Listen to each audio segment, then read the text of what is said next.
So Microsoft had their big Xbox game show event, and I wanted to share my thoughts and overall impressions of the show. A review, if you will. I will try to keep this short. I tried to record this before, and specifically the Halo section, I go on longer than I want. So probably just gonna give my quick thoughts on Halo, and maybe for a separate video, kind of expand upon why I didn't like what was shown. But I'm already giving my overall thoughts. So just real quick, want to start by saying that the production value of the show was much better than what we saw in May, as in we didn't have any low quality webcams, the transition effects were simple, yet didn't feel overwhelming, and the pacing felt just right for me. Overall, the presentation of the show was very well done, but I want to move over to what was actually in the show, and to start with Halo Infinite. Now, I swear I will not go on a tangent with this one because I've recorded multiple times, and I'm just like 10 minutes later, I'm still talking about Halo. So real quick, I'm gonna just sum this up real quickly. The visuals is an issue that I had with this game, as one of the things I had with this game. Like, there's texture pop-ins, there were it just looks like plastic in some areas, you know. I'm not even the type of person that's like really a game has to look a certain way or I won't play it or something, because I played through Last of Us 2, loved it, liking Paper Mario, and those are like polar opposites in terms of art style. But with this one, what we saw with Halo, I just was not blown away by it, and it sucks because Microsoft was like positioning the Xbox as the most powerful console in the world, and this game is going to be optimized for the Series X, and this is being built for the Series X. Yes, it is cross-gen, but I believe they're talking about it was built for the Series X. But then you show this, and I'm just like, you're not really convincing me on this is built for the Series X and this is next gen. Like, again, this is cross-gen, but I didn't really get this is what the power of the hardware can do. And another thing, and like I said, I might do a separate video to expand upon what I mean by what I'm trying to say here, but another thing that I didn't really like was the length of the game, or the length of the demo, which means the length, like little information was being given. I have so many questions, like, what can we do in this open world? What makes this Halo different from other Halos, aside from, you know, it's more open world? So definitely could have used more time on the Halo. That's one of my gripes, is like they could have used more time, but I don't want to spend too much time speaking about Halo like I've done before. So overall impressions on the Halo, underwhelming. Not saying it's terrible, I am looking forward to playing it, but it definitely could have been better. It's one of those first impression matters situation, and I just was not overly impressed. So moving on, after the Halo gameplay, we got to see a trailer for State of Decay 3. Now, I'm not the biggest fan when it comes to State of Decay franchise. I've never really invested much time into the series overall.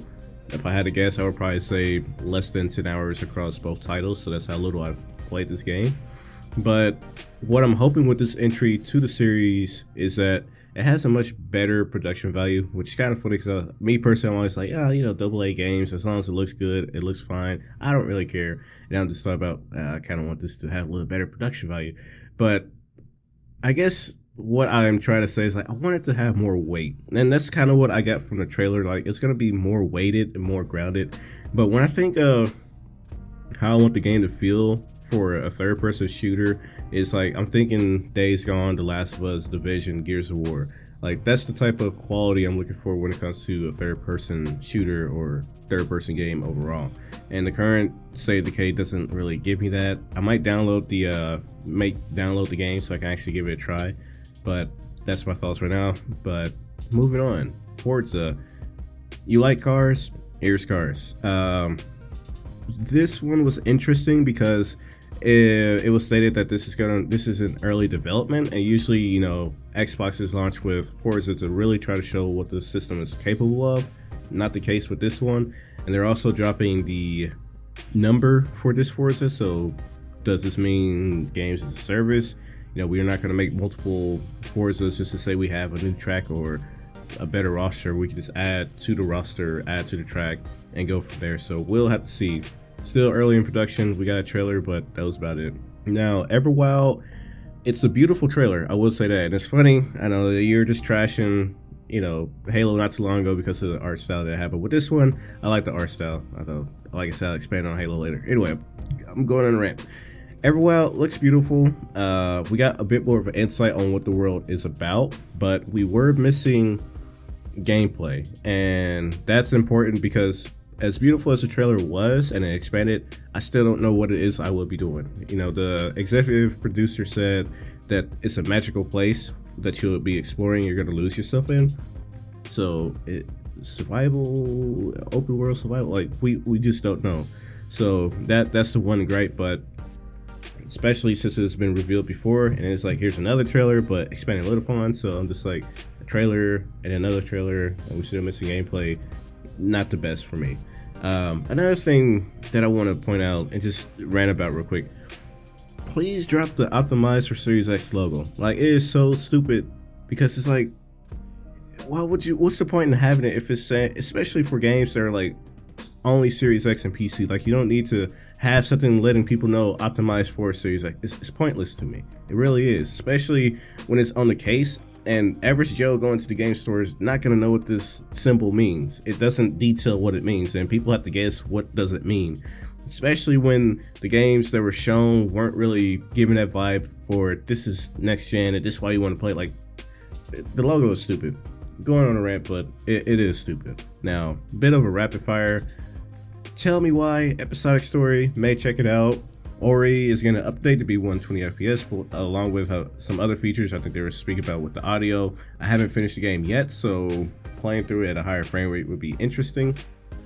Outer Worlds DLC, haven't finished the base game. Grounded, I really wish they didn't show Grounded at the show. The game's coming out on the 28th.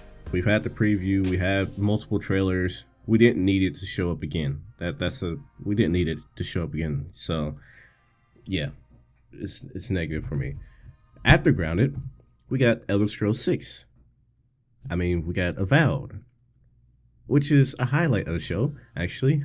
Seeing a new IP announced, so yeah, that is a plus. From what I've read is that it'll take place in the Pillars of Eternity universe.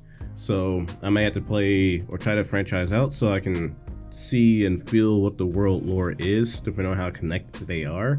Also, with Avowed being revealed, you know, narrative of Obsidian's only doing cartoon low budget games, aka Grounded. We can stop that now. Like, we can stop that now. Thank you. Dusk Falls, not my cup of tea from what was shown. I just don't really have interest in that. Hellblade 2. Y'all really know how to upset someone, because I was hoping to see something new with this game and we didn't. We were told that there's a developer diary and it takes place in Iceland and I want a gameplay, so I'm sad. I don't know what else to say. It's Unreal 5, so hopefully it's a really beautiful game, but yeah, disappointed. Psychonauts 2, Jack Black plus psychedelic drugs or something like that. Not bad. Might check it out. Destiny 2. Remember how I said I haven't beaten Outer Worlds and Ori and the Blind Forest and like half of the games in my backlog? That's why. Destiny 2. And they're adding it to Game Pass and they're adding the feature DLC, so thank you for that. I'm probably going to put more time into it, so I appreciate that. Now onto the console launch exclusive segment. I will be honest, I need a dictionary to understand what this means. Are they timed? Are they coming only to the Xbox family of consoles? I don't know. But impressions for the games. Stalker 2, nice.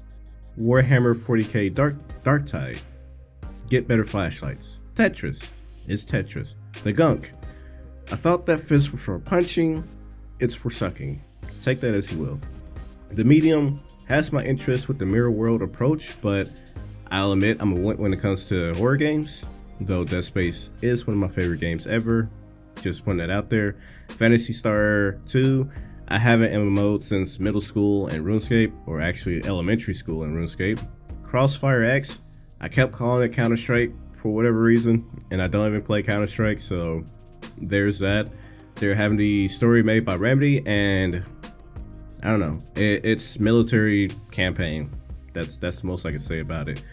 On the bright side, all the games that were shown will be coming to the Game Pass, so the titles that I'm kind of iffy about, not too much of a risk for me to try them out, so that's a plus. Still, 50, 60, however much these games cost to try it, or wait for reviews, or wait for sales, etc. Not a bad thing. Now, another highlight, and very good thing to close this out on. Fable, very good. I know it was the trailer, but this is one of those moments where it's like we finally get to see confirmation of this game, and it kind of makes me think of if the initiative Perfect Dark is going to be real with the whole Twitter leak.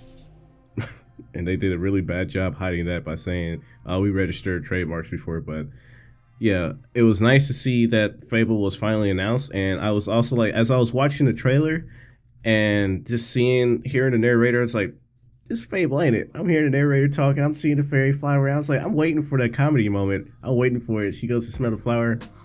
Yeah. I want to play some Fable right now. So I say that, but Fable 3 really didn't hold me. But yeah, I'm happy to see that this thing was announced and confirmed. So now we're just waiting for more information. What I would like to see, what I hope, is that this entry needs to have challenge. Like, it needs to have challenge to it. I went back to playing Fable 3 like earlier this month just to try it out after having not played it, and did not really like it because it felt easy. We need deeper RPG elements. We need maintain that morality system. That's what made Fable is like just becoming good or evil. So maintain that.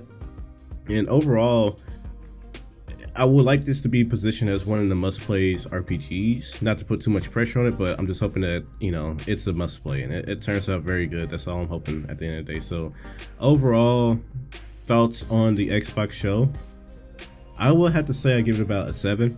It wasn't awful. It was way better than what we got in May. There were some up and downs, such as Grounded, and just re-showing games that we've seen before. Grounded. Halo definitely didn't do much service for me. Like I said, I'm gonna play it, so I'm not gonna say it's like dog crap or anything like that. But yeah. And Hellblade colored me disappointed again. So overall, like I said, 7 out of 10. Decent show. Didn't blow, you know, any socks off, and we really didn't have any major mic drops that some people were saying. I didn't really get a mic drop for me personally. I mean, I got hyped for Fable, but not a mic drop.